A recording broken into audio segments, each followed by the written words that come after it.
Americans, I don't care if you're a Republican or a Democrat, you know something in your gut that something is very, very wrong and that we're being pushed by the fringes, left and right. Well, today, let's talk a little bit of history on why I say the progressives are the disease in this country, the threat to our system of government and our Constitution. That means that the progressives that are on the left and the right, not the ones, you know, Democrats or Republicans that are down here by our Constitution, by our founders. The ones who are here. I don't care if it's, you know, the Republicans or the Democrats, but the ones that move on this scale from freedom to total government. Here we go with history. The year 1939. The Democrats had the White House. There were two political thoughts that had been around now for a while. They were being tried in Europe, who for the very first time in our history, we are now trying to emulate. We're looking at Europe and saying, wow, we should be like them. Even the New York Times and Time Magazine. There's Time Magazine. That's Mussolini. They were looking at him and saying, whoa, this guy's got it down. Even our own president looked to Mussolini and fascism, said this man may actually be a genius. This may be the system of the future. To a lesser extent, it was the same with Hitler, but he kind of went bad a lot faster. But there was also another movement.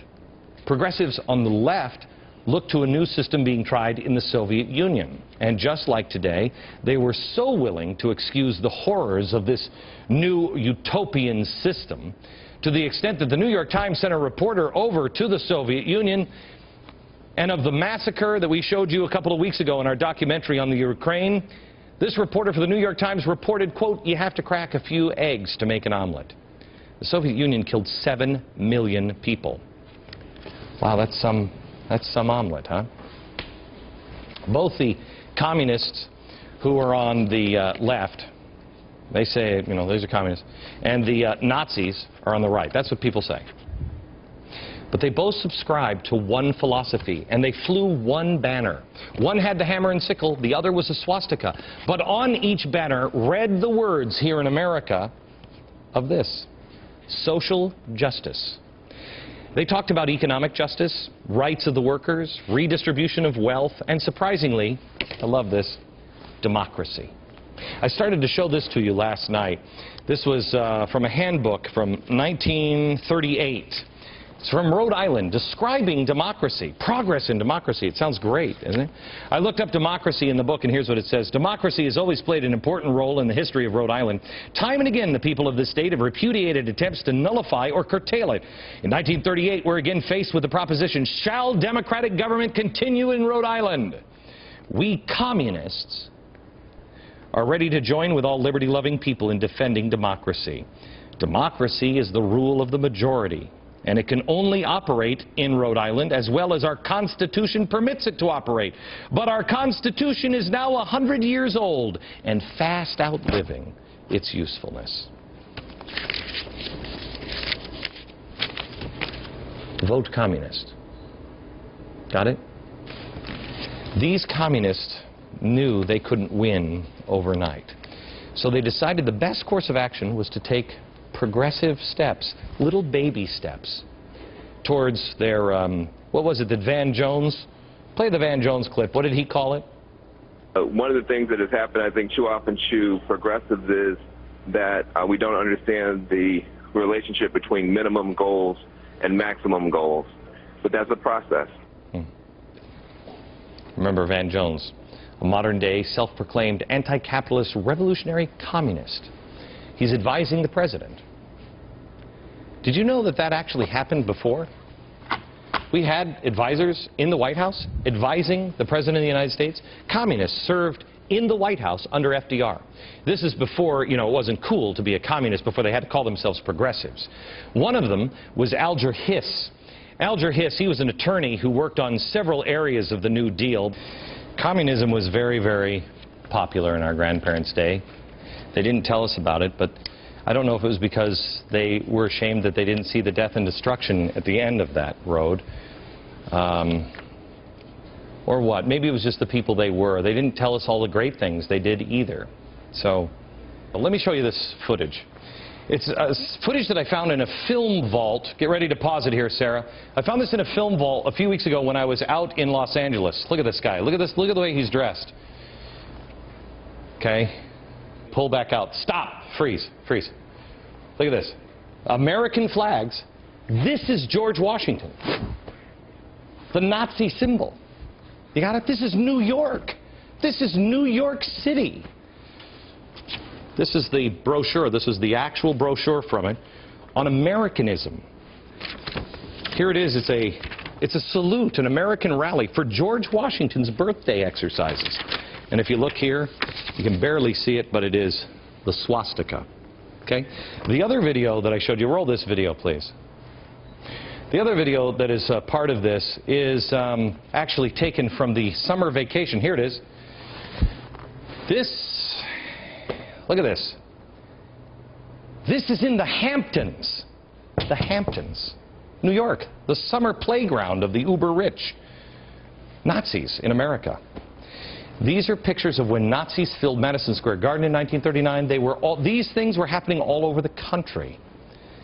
These were the people that were opposed to FDR and the New Deal and the communists. Now, hang on.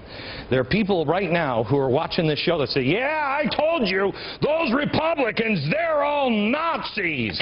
Well, that's where this came from. Okay? And there are people who are now on the right saying, yeah, I told you, all you people on the left, all you Democrats are communists. Let me tell you something. There are Nazis in America, and there are communists in America.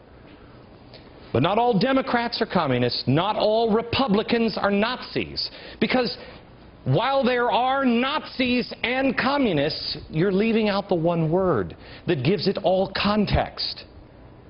Progressive, social justice, economic justice. Okay, well, this is Father Coughlin. This is the guy that the left says I am. That I'm just a guy who's just out there going for the Nazis. He went for the Nazis. He did. Nazi. Spookiest dude you've ever seen. We don't have the banner. On the documentary, we'll show you the banner. There is a banner on the podium. And this is, I guess, a mock-up of it. Social justice. Social justice. You wouldn't have this at the Tea Party. The Tea Parties are for small, limited government. The movement of the Democratic opposition in FDR's day was carrying a sign, social justice. These were progressives. Progressives. Social justice. This was social justice. If you look at the chart, when the fascist movement was discredited by Hitler and Mussolini, most of our grandparents got away from it. And they came back down around here. When Stalin was exposed for the monster that he was, we started saying, oh boy, that's bad. And our grandparents got away. But some didn't. Some didn't. They went back and they put a mask on. They went back undercover, working for their socialist utopia because, okay, well, these guys screwed it up, but this system works. No, it doesn't. No, it doesn't. And they outwardly reject the revolutionary words. They just work for social justice, economic justice, the rights of the worker. Just a little bit of progress. See, our founders put us here for a reason, with a very small government. It's dangerous when either side, when Bush says, hey, Patriot Act, let's keep going.